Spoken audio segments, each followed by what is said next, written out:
Hurricane Haerin নিয়ে নানা আলোচনা থাকলেও আবহাওয়াবিদরা জানিয়েছেন এটি সরাসরি যুক্তরাজ্যে আঘাত করবে না।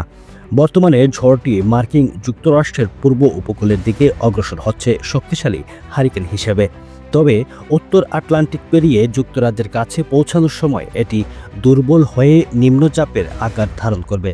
আবহাওয়াবিদদের মতে এর ফলে আগামী সপ্তাহে যুক্তরাজ্যে কিছুটা অস্থির আবহাওয়া তৈরি হতে পারে।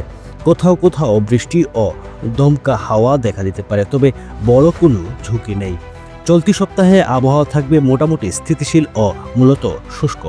শুক্রবার থেকে কিছু এলাকায় হালকা বৃষ্টিপাতের সম্ভাবনা রয়েছে।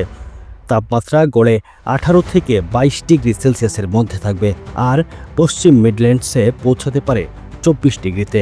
অর্থাৎ হারিকেন এরিন যুক্তরাজ্যে সরাসরি আঘাত করবে না, তবে এর দুর্বল প্রভাবে আগামী সপ্তাহে আবহাওয়া আংশিক মেঘলা ও বৃষ্টিমুখর থাকতে পারে।